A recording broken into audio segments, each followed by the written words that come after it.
हरितालिका तीज व्रत की कथा और जानिए कैसे पड़ा इसका नाम तीजा। एक बार भगवान शिव ने माता पार्वती जी को उनकी पूर्व जन्म का स्मरण कराने के उद्देश्य से इस व्रत के महात्म्य की कथा कही थी। श्री भोले शंकर बोले, हे गौरी, पर्वतराज हिमालय पर स्थित गंगा के तट पर तुमने अपनी बाल्यावस्था में 12 वर्षों तक अधोमुखी होकर घोर तप किया था। इतने अवधि तुमने अन्न न खाकर पेड़ों के सूखे पत्ते चबाकर व्यतीत किए। माघ की विकराल शीतलता में तुमने निरंतर जल में प्रवेश करके तप किया।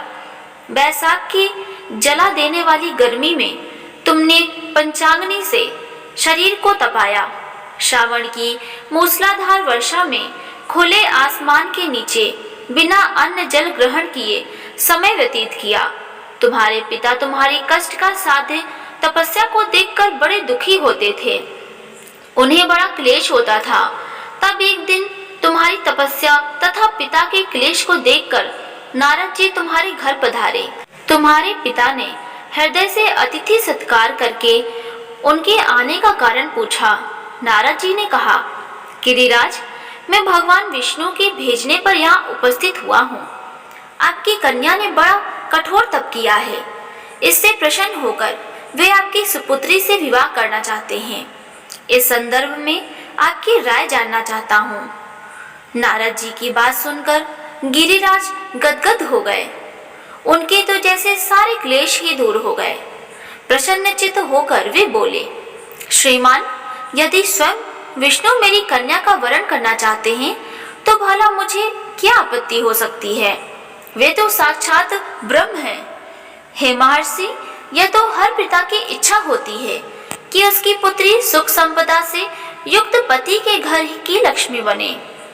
पिता की सार्थकता इसी में है कि पति के घर जाकर उसकी पुत्री पिता के घर से अधिक सुखी रहे। तुम्हारे पिता की स्वीकृति पाकर नारद जी विष्णु जी के पास गए और उनसे तुम्हारे ब्याह के निश्चित होने का समाचार सुनाया। मगर इस विवाह संबंध की बात जब तुम्हारे कान में पड़ी तो तुम्हारे दुख का ठिकाना न रहा। तुम्हारी एक सखी ने तुम्हारी इस मानसिक दशा को समझ लिया और उसने तुमसे उस विक्षिप्तता का कारण जानना चाहा। तब तुमने बताया, मैंने सच्चे हृदय से भगवान शिव शंकर का वरण किया है, किंतु मेरे पिता ने मेरा विवाह विष्णु जी से निश्चित कर दिया है। मैं विचित्र धर्म संकट में हूँ, अब क्या करूँ। प्राण छोड़ देने के अतिरिक्त अब कोई भी उपाय शेष नहीं बचा है। तुम्हारी सखी बड़ी ही समझदार और सूझबूझ वाली थी। उसने कहा, सखी, प्राण त्यागने का इसमें कारण ही क्या है। संकट के मौके पर धैर्य से काम लेना चाहिए।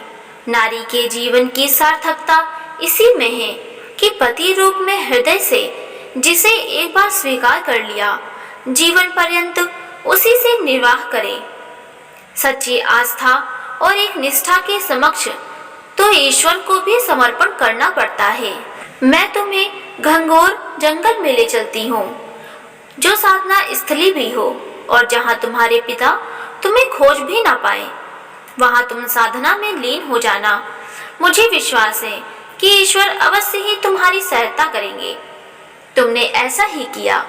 तुम्हारे पिता तुम्हारे घर पर न पाकर बड़े दुखी तथा चिंतित हुए। वे सोचने लगे कि तुम न जाने कहाँ चली गई। मैं विष्णु जी से उसका विवाह करने का प्रण कर चुका हूँ। यदि भगवान विष्णु बारात लेकर आ गए तो कन्या घर पर न हुई तो बड़ा अपमान होगा। मैं तो कहीं मुंह दिखाने के योग्य भी नहीं रहूंगा। यही सब सोचकर गिरिराज ने जोर शोर से तुम्हारी खोज शुरू करवा दी। इधर तुम्हारी खोज होती रही और उधर तुम अपनी सखी के साथ नदी के तट पर एक गुफा में मेरी आराधना में लीन थी। भाद्रपद शुक्ल तृतीया को हस्त नक्षत्र था। उस दिन तुमने रेत के शिवलिंग का निर्माण करके व्रत किया और रात भर मेरी स्तुति के गीत गाकर जागी। तुम्हारी इस कष्ट साध्य तपस्या के प्रभाव से मेरा आसन डोलने लगा। मेरी समाधि टूट गई। मैं तुरंत तुम्हारे समक्ष जा पहुंचा और तुम्हारी तपस्या से प्रसन्न होकर तुमसे वर मांगने के लिए कहा। तब अपनी समस्या के फलस्वरूप मुझे अपने समक्ष पाकर तुमने कहा, मैं हृदय से आपके पति के रूप में वरण कर चुकी हूँ। यदि आप सचमुच में मेरी तपस्या से प्रसन्न होकर आप यहाँ पधारे हैं, तो मुझे अपनी अर्धांगिनी के रूप में स्वीकार कर लीजिए। तब मैं तथास्तु कहकर कैलाश पर्वत पर लौट आया।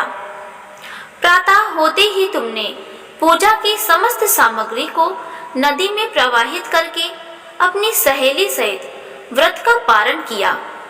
उसी दिन अपने मित्र बंधु व दरबारियों सहित गिरिराज तुम्हें खोजते खोजते वहां आ गए और तुम्हारी इस कष्ट साध्य तपस्या का कारण तथा उद्देश्य पूछा।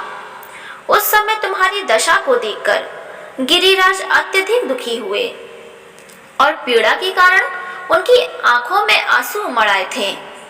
तुमने उनके आंसू पोंछते हुए विनम्र स्वर में कहा, पिताजी, मैंने अपने जीवन का अधिकांश समय कठोर तपस्या में बिताया है।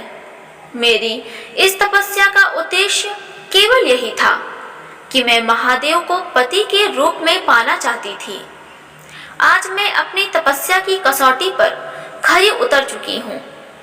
आप क्योंकि विष्णु जी से मेरा विवाह करने का निर्णय ले चुके थे, इसीलिए मैं अपने आराध्य की खोज में घर छोड़कर चली आई।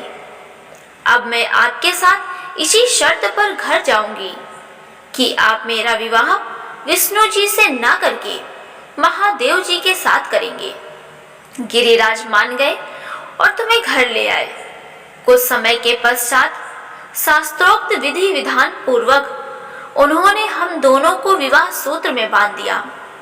हे पार्वती, भाद्रपद की शुक्ल तृतीया को तुमने मेरी आराधना करके जो व्रत किया था, उसी के फलस्वरूप मेरा तुमसे विवाह हो सका। इसका महत्व यह है कि मैं इस व्रत को करने वाली कुंवारियों को मनोवांछित फल देता हूँ।